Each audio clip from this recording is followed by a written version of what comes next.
Scott Lauber is a Phillies reporter for the Inquirer, the Daily News, Philly.com. And he joins us now on the Boardwalk Honda Hotline to talk a little bit about the Phils who are in Chicago. Hey, Scott, welcome back, man. How you been? Hey, Mike. Long time no speak. Yes, man. It's a little hiatus in Boston, but Scott is back covering the Phillies. I would say a little hiatus, 8 years with the Red Sox, and now back for this Phillies team. What do you think with Kingery? You probably, you saw him in the spring, and, I mean, he was unbelievable down in Clearwater. It looked like, man, this guy's ready to go. And not up here so far. It's been a rough time at the plate, but you think his plate has been affected by the fact that he's all over the place? Yeah, you saw him in the spring more than I did. I was still covering the Red Sox in spring training, but, from afar, from Fort Myers, that's really all I heard coming out of Clearwater was Kingery.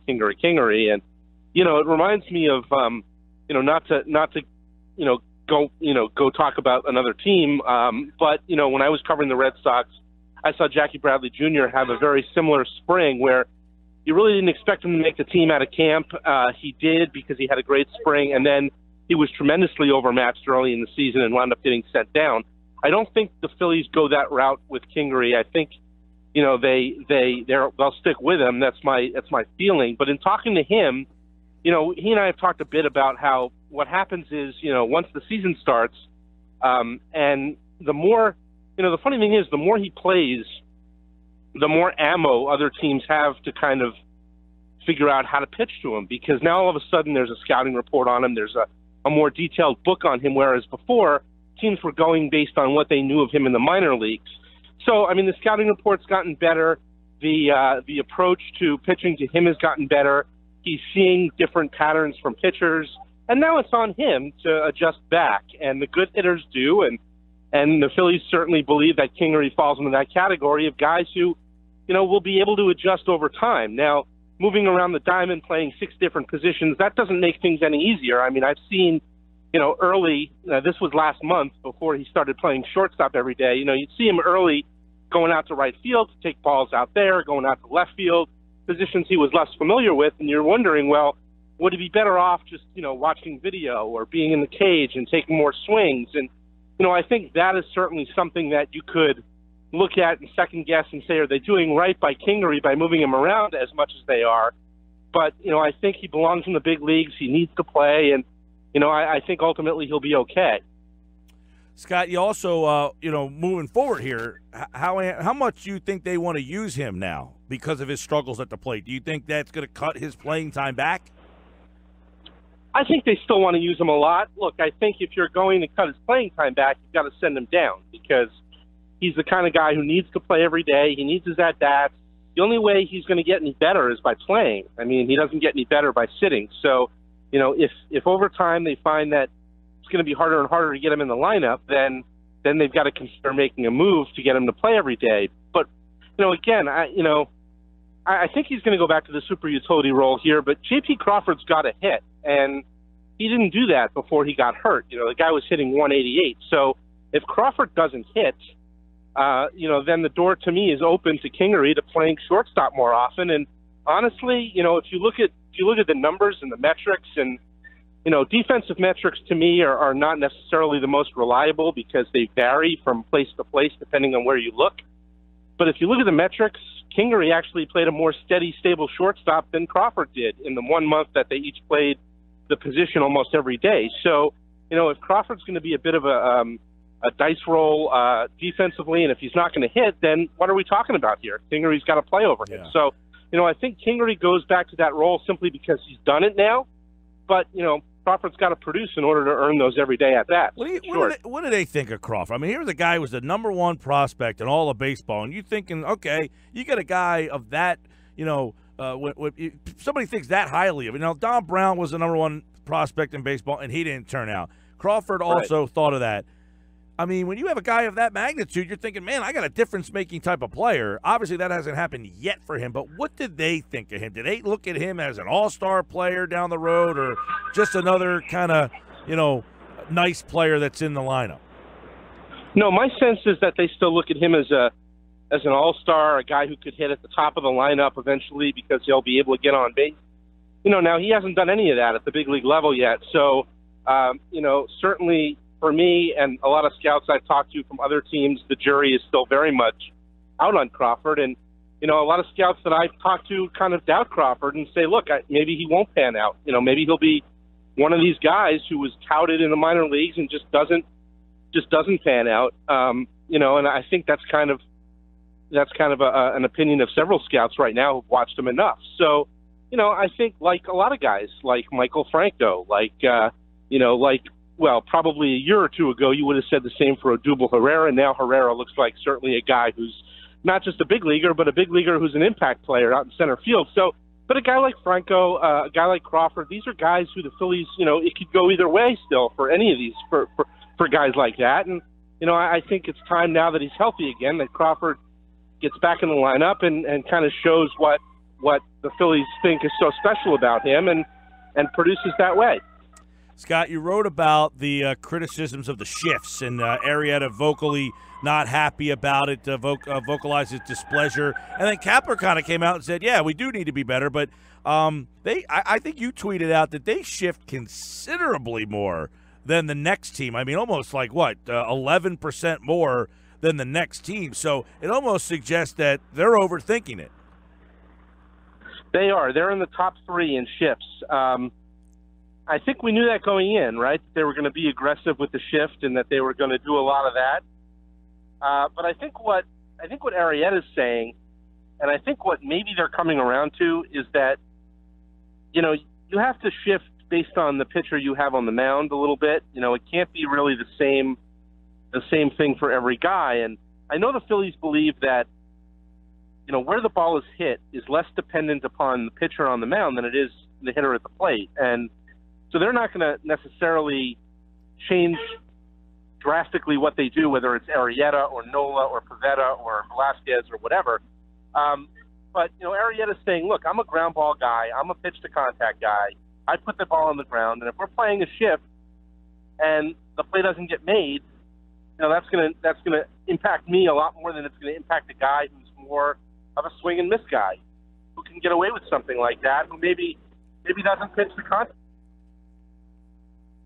Today, it's all about strikeouts and walks, right? But Arrieta is sort of the anomaly, the guy who actually still does get contact and gets ground balls. So, I see what he's saying, and I think that, look, he made his point, and, I think what was clear yesterday from talking to Kapler and Arrieta was that Arrieta, at least, is going to be a little bit more involved now in their shift conversations, and we'll have a little bit more input, and we'll be able to say, look, I don't like what we're doing with this guy, let's adjust. You might even see him maybe adjust the defense while he's on the mound.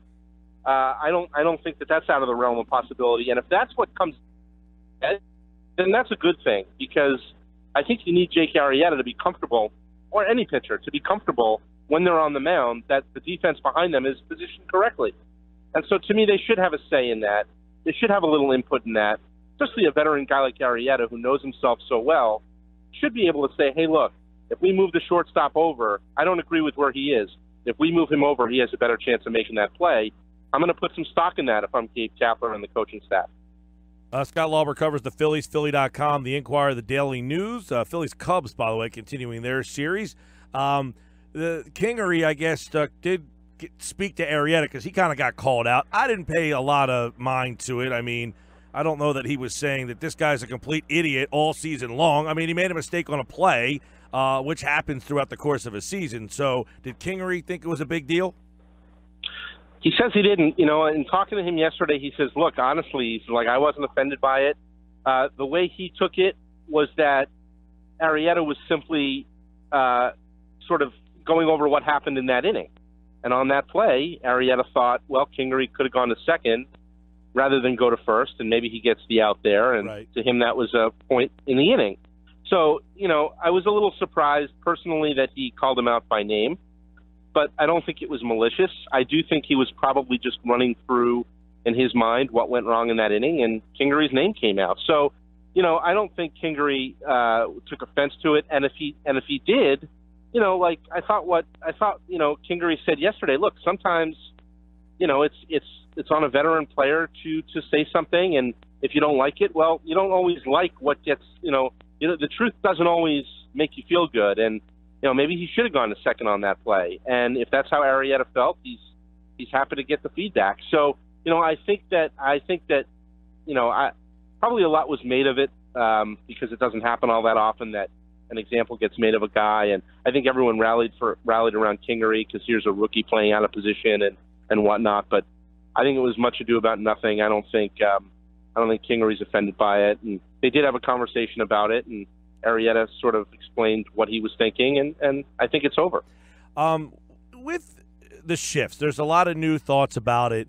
I see so many times, and it really bothers me, by the way, when I see a second baseman playing out in right field, and there's a ground ball hit right to him, and they say they hit it right into the shift. Well, realistically, that second baseman would have been playing his normal position. It would have been a ground ball to second base. It's not like because the guy was playing right field that he made the play. He just happened to make the play further out than he normally would have. So I guess my question is, is there like a divide or a split around baseball that think that the shifts are just that they're working and that it realistically is helping teams, or do they just see like that? Like they're calling it a shift, but it just happened to be that the second baseman moved 15 feet behind his normal position and made a play anyway that he would have normally made.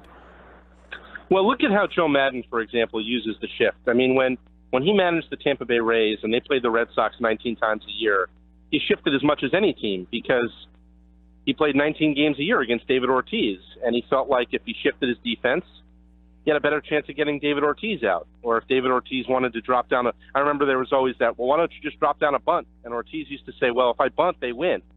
And he's right. I mean, you'll trade a bunt base hit for a home run. I mean, it's like walking the guy. So Maddon did that when he was in Tampa. Now that he's in Chicago, he shifts less. Why? Because he doesn't play David Ortiz 20 times a year.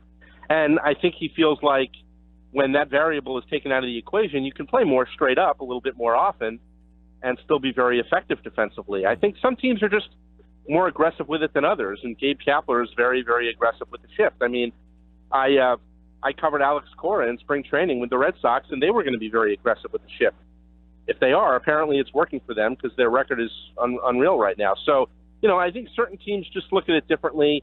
I think you've got to adjust the shift based on your personnel. And Kapler was touching on that yesterday. He explained that early in the year, for example, Cesar Hernandez, they had him playing deeper on the shift. And what they realized was he was getting to more balls, but he didn't have as much time to make a throw to get a runner out. And so more runners were reaching base, even though he was getting to more balls. So what they did was they brought him in.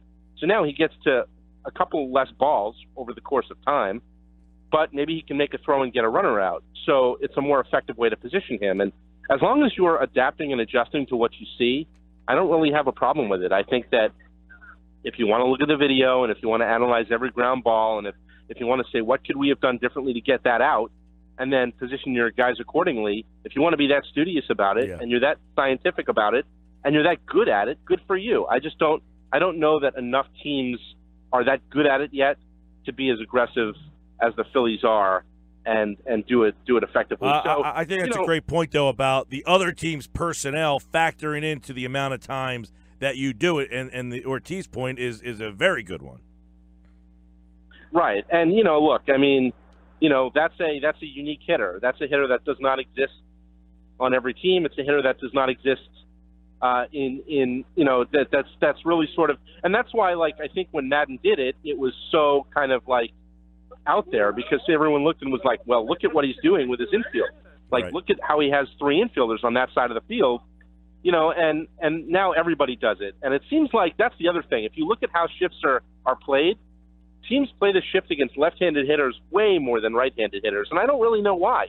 I don't know if they feel like lefties are more prone to pulling the ball than righties are, or righties go the other way more easily than lefties do, or why the disparity. But it seems that way. It's league-wide that teams play the shift way more on lefty hitters than righty hitters, and everybody's doing it. It's just a matter of how aggressive they are with it and how often they do it. And the Phillies happen to be, I think, in the top 3 in the league. If not, they're in the top 5.